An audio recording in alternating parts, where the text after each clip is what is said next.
Welcome to True Basketball. I'm gonna take you from 2014 to 2024, and we're comparing 2024 today USA team with the 90s one. You know, because JJ Reddy said that the 90s are the worst thing that ever happened, and these guys were plumbers.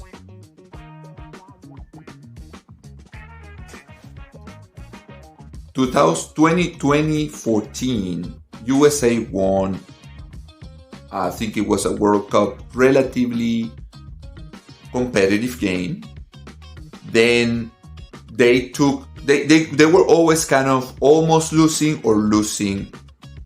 I remember 2020.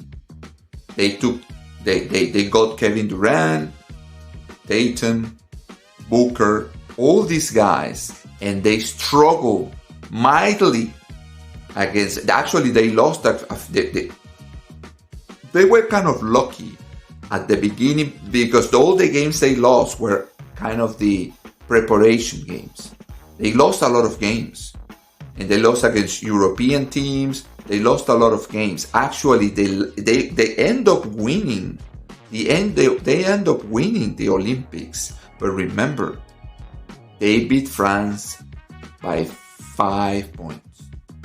That was a game they were dominating, and they couldn't quite close it. With Kevin Durant in the team, Booker, Tatum, they almost lose that game. So this is my question leading up to this team. So what does it take? So what's wrong? And this is and I always say this. So there is a problem here. How much talent do you need? Don't you have all the superstars? Or the type of superstars of America today are not necessarily the type of superstars that the statistics reflect. Because then we had the 2022 with what's his name? With Edwards. Yeah, they were not all the superstars. It was Edwards and a few guys here and there. But they didn't get to they didn't win silver. Think about that. They didn't win gold, they didn't win silver. I think they didn't. I'm not sure if I'd have to double check if they won bronze. They were never in the finals. Germany won that competition 2 years ago. And now they had to bring all the superstars together. They had to bring LeBron, they have to bring Steph, and all these guys, Kevin Durant, Tatum, and Booker, all these guys. They have Davis and Embiid. So this is my question. And they started and they struggled and they almost lose to South Sudan. And I've been arguing with people all this time and say, guys, but just a quick question. Like 10 of the best players in the world against,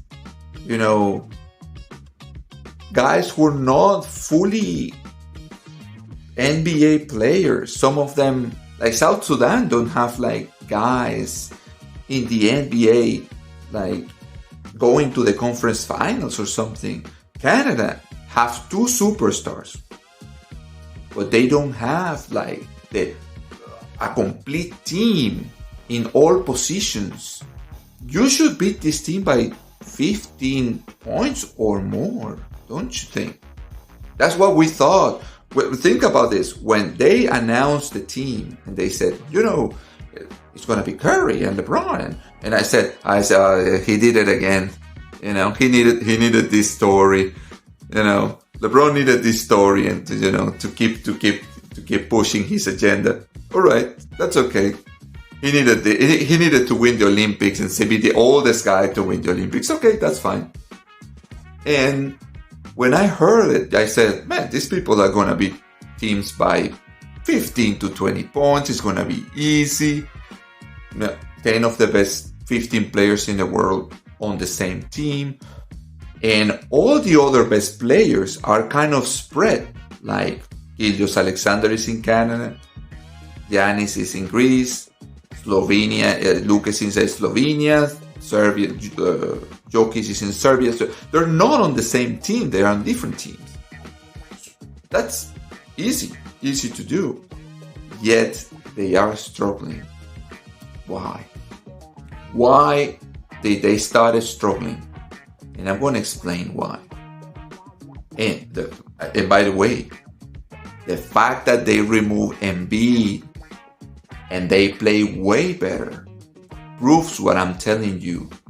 And the answer to my question, can this team beat the 92? I don't know what's the obsession with the 92. I'm pretty sure are the LeBron apologists who are pushing this agenda. Why not the 96? Why not the 2008? But let's work on that.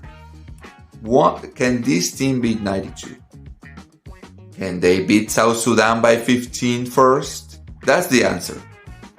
This team should, with their talent. So if you weigh talents, they should beat all teams, all of them, by around 25 to 15 points, more or less. You have the starters are better. You basically have the 4 of the best 5 players on against every team. Even if one of the teams, like when Wembanyama goes off or Giannis or Jokic goes off, all the other 4 players are good professionals but are not the best players. So what's the problem? I'm going to tell you what the problem is. They are statistics marvels.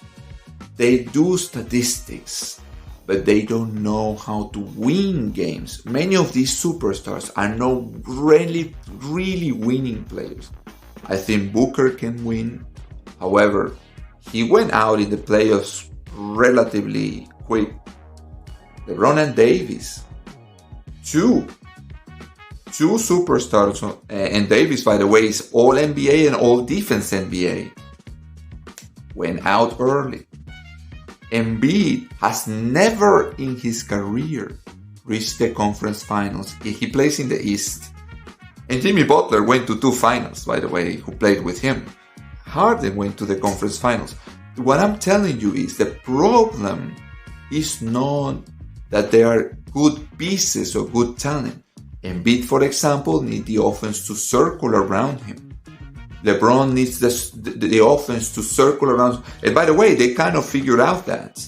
I think Steve Kerr, by the way, they have great coaching nowadays, different from the 90s. If you ask me, coaching today is better than ever because they see all these different things like the FIBA basketball, international basketball is freer now. With the zone defense, the Warriors kind of open the game and the Spurs and the Phoenix Suns with Steve Nash, they opened the game, and now, there are no more outliers. You have to, basically all teams play the same thing. 3-point shooting, get to the paint, kick out to the 3-point shooter, pick and roll. I think actually teams are underplaying the post-up now. They should play more post-up in order to kind of force the zone to kind of, close so you can shoot a better 3. Instead of, I noticed in the game between Greece and Australia but I'm going to speak about that later. So here is the answer.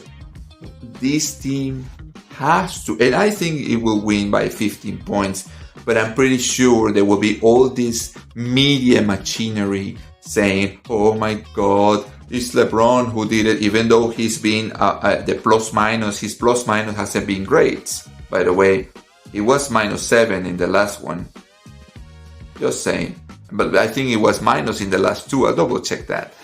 So, but he wasn't being great in the plus minus. Durant kind of showed up against against Serbia, and Adebayo showed up against South Sudan. So they kind of dominated because of those guys. And one of the reasons about that they kind of addressed certain problems. The one-on-one problem was addressed by Durant, and Adebayo kind of addressed the toughness, rebounding, and points in the paint, which before America was obsessed with that, and now everybody wants to shoot the three and play soft because, well, that's what Adam Silver wanted, isn't it? So what I'm telling you is, I don't think they will beat the 92 by any stretch of imagination. I don't think they will beat 94 or 96, especially in the paint with those centers, with Shaq, Olajuwon, and all these guys. I don't even think they are better suited to beat the 2008 with Kobe. Kobe's gonna kill this team, especially in terms of personality and at the end of games. I'm not sure if they would be the 2012, and I'm gonna tell you why. Because Durant and LeBron both were in their prime back then. I think 2012 versus this team will be very close, and that's where I'm at. The world is not caught up, guys, that much. Yes, you have super players like Giannis and Jokic, but they are divided in different countries. But their teams, and you've seen it in these Olympics, their teams are a bunch of regular guys. Schroeder, who played with LeBron, by the way, the Lakers, and everybody blamed him for everything, is killing it with Germany. That's the guy who's killing it with Germany. So, oh my God, the talent is crazy. No, it's not. And this is the truth.